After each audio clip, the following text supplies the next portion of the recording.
اسمحوا لنا هيكون معانا موهبة جديدة، موهبة شابة، مش هنتكلم عليها ومش هقول لكم الأغنية الخاصة بيه.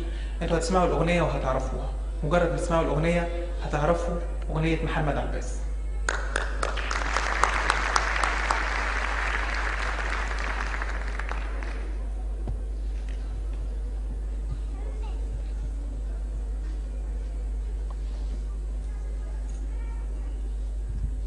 السلام عليكم ورحمة الله وبركاته. في الحقيقة بعد كلام الجميل اللي سمعناه من الأفاضل، عندي لفتة بسيطة، هي إن كل شهيد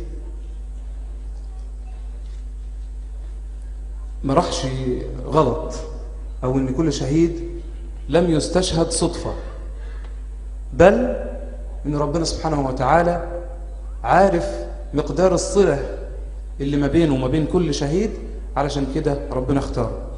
اسمحوا لي أعزي نفسي أولا، وأعزي كل مجاهد أقول كان معانا في ميدان التحرير ولم يختار الله سبحانه وتعالى عشان يكون شهيد. واسمحوا لي أن يعني أبارك وأقول لكل أم شهيد ألف مبروك وهنيئا لك، إن ربنا سبحانه وتعالى اختار ابنك أو قريبك شهيد، علشان ربنا سبحانه وتعالى عارف إن هو يستاهل كده. في الحقيقة أنا كان نفسي أقول بعض الكلمات بسيطة على لسان كل شهيد.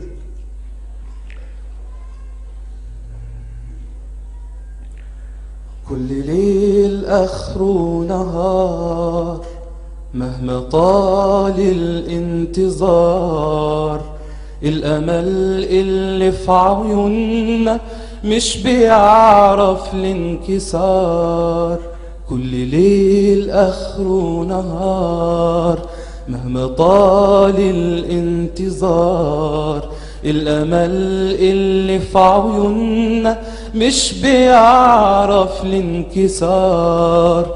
في القلوب صوت بينادينا والحنين اللي مالينا، أيوة مارد صاحي فينا راح يعيش لو وسط نار.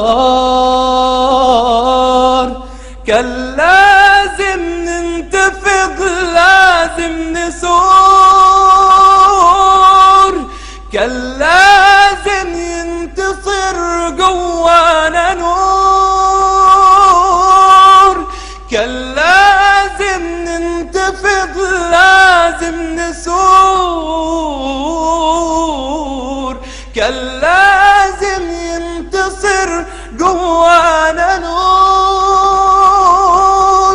كان لازم ينكسر لو ألف سور، كان لازم ينكسر لو ألف سور. كل ليل كل ليل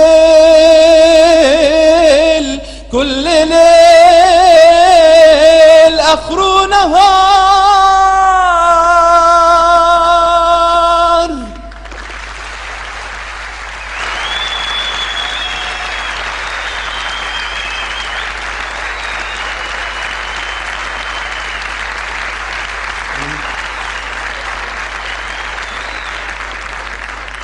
اسمحوا لي أقول بعض الأبيات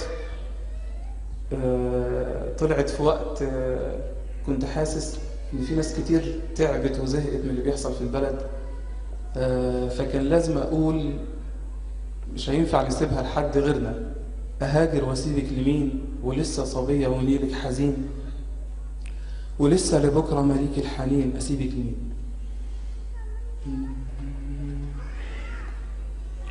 أهاجر واسيبك لمين ولسه صبية ونيلك حزين، ولسه لبكرة مليك الحنين أسيبك لمين. أهاجر واسيبك لمين ولسه صبية ونيلك حزين، ولسه لبكرة مليك الحنين أسيبك لمين. ومين راح يرد لتاريخك صباه ويمشي طريقك لآخر مداه؟ ومين من حياته يجيب لك حياة؟ ومين راح يكبر في وقت الصلاة؟ ومين يبقى مغرم بحبك صبابة؟ ومين يحمي طيبتك يا أم الطيابة؟ ومين يبقى ظلة في شمس الغلابة؟ ومين يبقى شوكة في حلق الديابة؟ أسيبك لمين؟ أسيبك لمين؟